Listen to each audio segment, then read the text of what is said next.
and flat to me. This is not becoming convex. So with this test, flattening of the curve is normal. If they go down and it stays concave, it means the lumbar extensors are tight. They didn't have the range to reverse, okay? If they reverse into a full convex curve, that's overstretched lumbar extensors.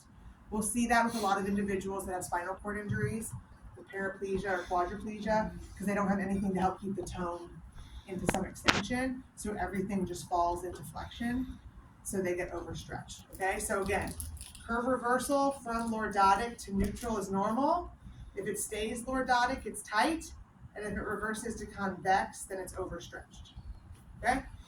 Pure and simple. And then you guys can brainstorm a little bit on this one. The most common is that single kneaded chest, double kneaded chest, anything, a child's pose position, anything that's causing a curve if they're tight, okay?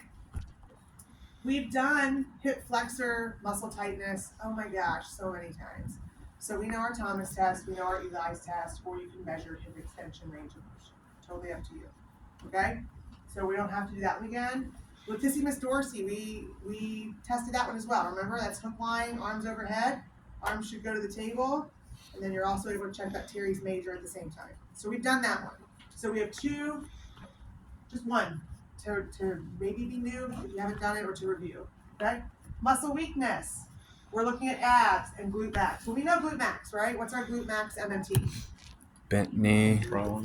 No, yeah, Eli position, basically lift the leg and apply resistance. Make sure you're always stabilizing when you do an MMT. No hand should be left in the air, all right?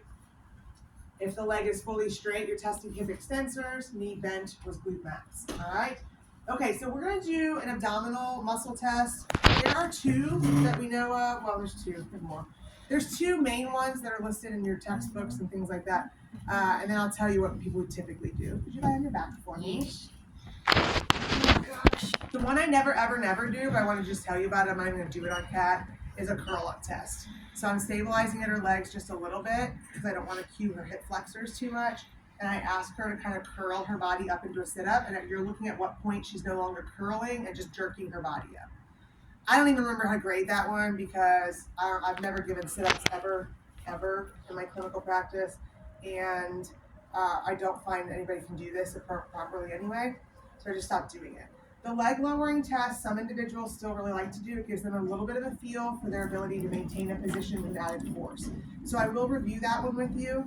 And with this one, this is one of the tests where a couple people were asking me, it asks for the test and then it asks for preliminary tests.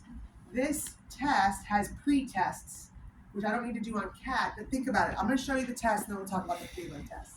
So I'm going to lift her legs up here. I'm going to support them. I'm going to slide my hand under her pelvis, under her back, and I say, can you tighten down, smash my hand, okay? I don't really care what her legs do now. I'm worried about what's happening to my hand. When she loses pressure on my hand, the test is over. So this is an oblique test more than anything. You'll get rectus abdominis too, but it's primarily obliques. Okay, so you're going to hold that position, and then I want you to slowly try to lower your legs down to the mat.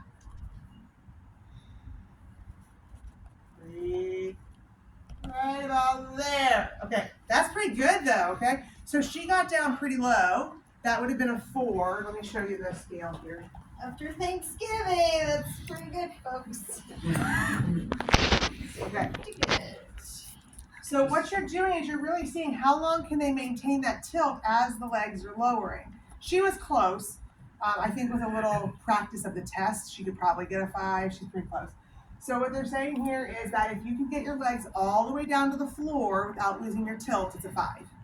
If you can get your legs to 30 degrees off the ground before losing a tilt, that's a 4. So she was a 4 solidly. If you're only at about 60 degrees, which means you only lowered about 30 degrees, and then they lost the tilt, it's a 3. And that's pretty much as low as we go. They say 3+, whether 3 plus doesn't really matter. They say 3+ because remember 3+ means resistance. So if she can only tilt here, and that's it, then people would typically call that a 3. So once she starts to lower her legs, you basically added the resistance of the legs to her abs. So that's where the 3+ comes from. Okay? All right. So now look at this. Now what else do you think she needs to be able to do for me to be able to do this test? Yeah. Well, number one, she needs hamstring length. If she's super tight, I have to start at a 3+, which that's fine. I can put that in my note. Quad strength. I need some quad strength to keep her knees extended. What else? This is an eccentric lowering of the legs, right? So what has to eccentrically lower the legs? Say it again? Hip flexors. Her hip flexors have to be strong enough to eccentrically control that. And she has to have enough length in her back extensors to flatten her back even. So if she has really tight back extensors, she's not going to be able to tilt into my hands very well, right? That's what they mean by preliminary test. No, you don't have to go do all those. If you draw ab strength on your practical, you can just do this test. You don't have to worry about saying, oh shoot, I have to do the forward bend test first, and then I have to do her quad strength, and then I have to do her hip flexor strength, and then I have to measure her hamstrings. You'll know when you go to lift them up here, if you can't get their legs up, you're like, well, I'll have to start down here, and I'm going to have her still smash, and I'm like, okay, now I'm going to have her go ahead and lower. Let's see what I get. Okay, so that's the leg lowering test. So, yeah. So would you basically document it as being modified and then count 90 from where we start and then just No, you still, no, because the whole idea behind the 90 is at 90, she's not having to do any resistance because gravity's pulling her legs straight down to the ground.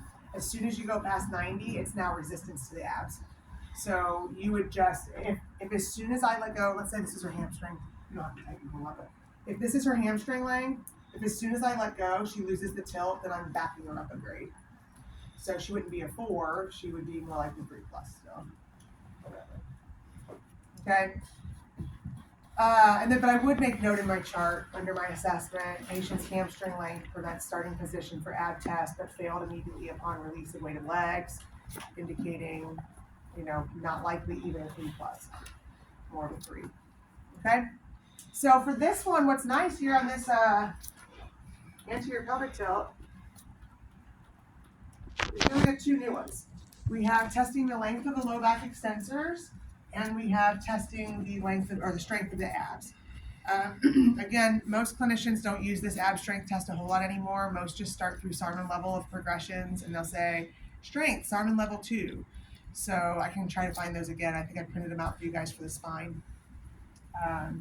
But just to be aware, so when you go out to your clinics, if they're doing strength testing on abs, just find out what technique they're using, but I wanted you to at least know one going in. Okay, so we're going to take a break, come back at 10 till